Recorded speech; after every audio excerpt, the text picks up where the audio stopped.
nosotros. Alejandro, buenas tardes. Buenas tardes, Julio. Un gusto estar contigo y con tu auditorio. Igualmente, Alejandro, pues ahora sí que ha habido información que hemos compartido aquí en este mismo espacio, sobre todo la producida por Conecta y por PopLab, en la que pues hicieron un reportaje amplio sobre este tema de las puertas giratorias de los servidores públicos que terminan su encargo y pasan a trabajar con empresas que se aprovechan del conocimiento, las influencias de ellos, las que adquirieron en el servicio público. En este caso, el Poder del Consumidor que tú diriges ha presentado una denuncia contra Miquel Arriola y contra Patricio Caso. ¿De qué se trata y por qué razón, Alejandro, por favor? Mira, se trata de una serie de documentos que venimos nosotros recopilando desde hace casi 8 años. Ustedes deben de recordar que cuando estaba Peña Nieto, apareció Peña Nieto con una estrategia nacional para el combate al sobrepeso, la obesidad y la diabetes, y seguía exactamente las recomendaciones de la Organización Mundial de la Salud, era decir, ponerles impuestos, etiquetados claros, regular la publicidad dirigida a los niños, sacar la comida de las escuelas. Pero pues fue una faramalla, porque al final, incluso el día que la presentó Peña Nieto, a su lado estaba uno de los directivos regionales de Coca-Cola. Y de ahí se desprendió, eso fue 2013, en 2014, ya Cofepris de Miquel Arriola, con Patricio Caso como su mano derecha, establecen un etiquetado en el frente de los productos, que es un etiquetado que Coca-Cola ya habían venido usando desde 2010, o sea, la industria dijo, sabemos que nos va a venir en México y en todo el mundo, pero especialmente en México, que tiene los niveles más altos de sobrepeso, obesidad, que en México tienen el mayor consumo de bebidas azucaradas, ¿sí? 70% del azúcar en la dieta de los mexicanos viene de bebidas azucaradas. Somos los mayores consumidores de Coca-Cola en el mundo, de productos de Coca-Cola. Entonces se adelantaron, ¿no? Coca-Cola fue el primero en 2010 en meter ese etiquetado como para que ya no le metiera el gobierno otro etiquetado que le pudiera afectar. Pero en 2011 el Instituto Nacional de Salud Pública pone ese etiquetado entre estudiantes de primer año de nutrición y no lo pueden interpretar. Obviamente era un etiquetado que no tenía ninguna utilidad, era muy complejo, ¿no? Y además tenía un criterio de azúcar del doble que el recomendado por la Organización Mundial de la Salud. Entonces, bajo eso específico del criterio de azúcar, nosotros lo denunciamos, pero no nos hicieron caso. Y ese etiquetado es el que en 2014, bueno, lo empiezan a usar todas las empresas de Conméxico, que son, pues ya sabes, las grandes corporaciones, Nestlé, Unilever, PepsiCo, Bimbo, todos lo empiezan a usar antes de que se ponga obligatorio, y lo vuelve obligatorio en 2014 Cofepris. Entonces, ¿qué tenemos de documentos para denunciar a Miquel Arriola, a Patricio Caso y a otro comisionado de Cofepris? En primer lugar, solicitamos por acceso a la información, nos dijeran cuándo se había constituido el grupo de trabajo para elaborar ese etiquetado, quiénes lo habían conformado, que nos dieran las actas, ¿sí? Y la respuesta oficial en un documento de Cofepris es increíble. Nos dice, no hubo grupo de trabajo. ¿Sí? Y este etiquetado, los responsables de este etiquetado, quienes lo elaboraron, fueron 2 abogados, sí, como si supieran de nutrición, y una maestra en ciencias ambientales, funcionarios de Cofepris, entre ellos Patricio Caso. ¿Sí? Eso es una parte de documentos. La siguiente parte de documentos son los documentos internos que la Organización Mundial de la Salud, a través de su representante en México, la doctora Maureen Birmingham, que era la directora de la OPS en México, de la oficina en México, envía directamente a Mercedes Juan, que era secretaria de Salud, a Miquel Arriola, ¿no?, al frente de la Cofepris, y al subsecretario de Prevención, Pablo Curi. Y en esa les dice, este etiquetado no estamos de acuerdo, este etiquetado va en contra de lo que es el combate a la obesidad, y da cuenta de que tuvieron reuniones, teleconferencias con expertos en Ginebra, con expertos en Washington, de la Organización Mundial de la Salud. Paralelamente a eso, COFEPRIS, porque nosotros denunciamos, no queremos este etiquetado, aquí están los estudios del Instituto Nacional de Salud Pública. Bueno, COFEPRIS saca un boletín de prensa, lo tenemos, y dice, nosotros estamos cumpliendo con los criterios de la Organización Mundial de la Salud, cuando estaban teniendo reuniones, ¿no? Y bueno, eso pasa en 2013, 2014, ¿no? Y ahora, en 2016, ¿no? Nosotros llevamos un amparo contra este etiquetado.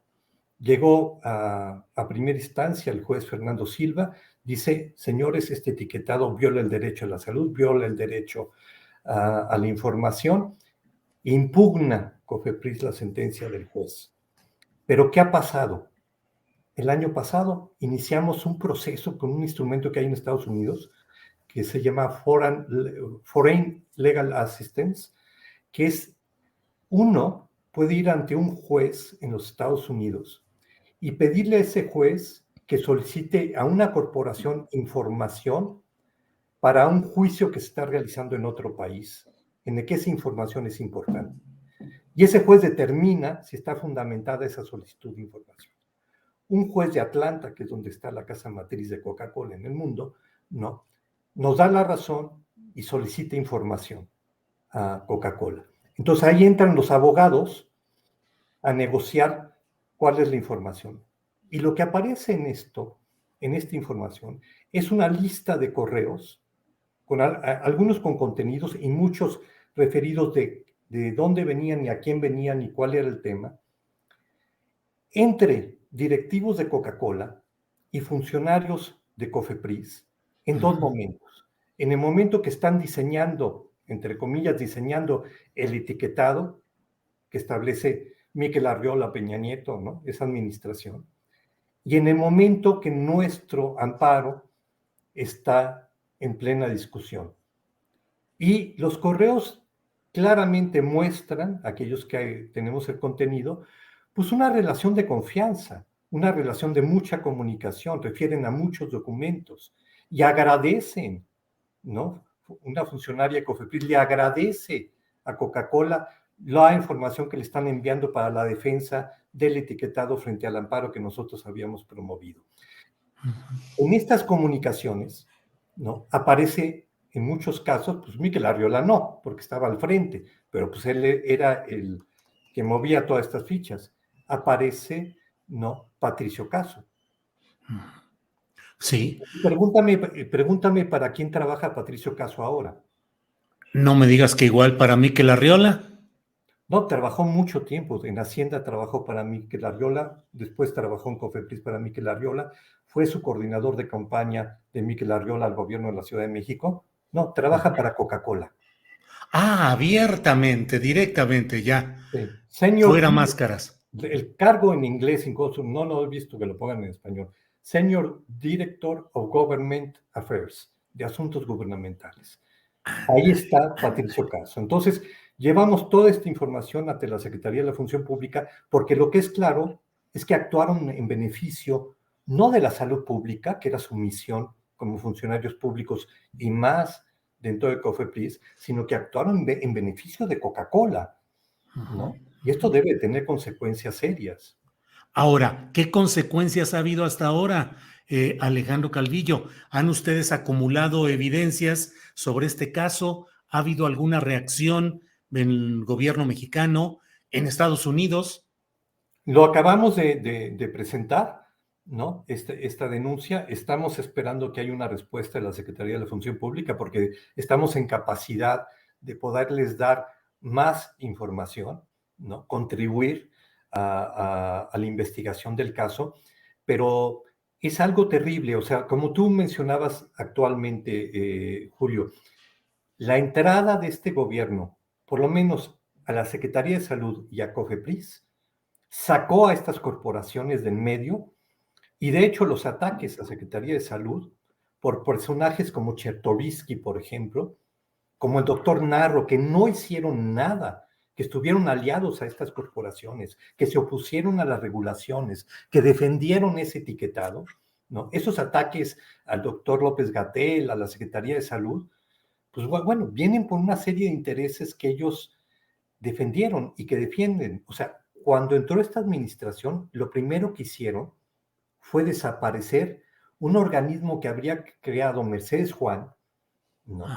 Que era secretaria de Salud, que es importante mencionar. Mercedes Juan, antes de ser secretaria de Salud, fue directora varios años de FunSalud, la Fundación Mexicana de la Salud. El principal presupuesto de FunSalud viene de Nestlé, viene de los hospitales, viene de agencias de seguros, viene de industria de alimentos, de la industria de bebidas. Patricio Caso es representante en este momento de Coca-Cola en la asamblea de socios de FunSalud.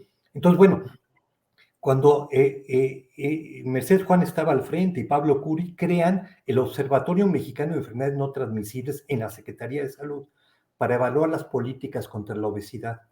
Bueno, ahí no nos invitan. Incluso no invitan al Instituto Nacional de Salud Pública. Más de la mitad de los asientos estaban por asociaciones empresariales o asociaciones como Mexicanos Activos, que financiado por Coca-Cola, y otras asociaciones financiadas directamente por Coca-Cola, ¿no? Pues cuando entra esta administración, remueven al OMENT, este observatorio, y empiezan a tener una relación directa con los organismos académicos, con las instituciones del Estado, que son los que tendrían que estar dando la evidencia, ¿no?, para hacer estas políticas.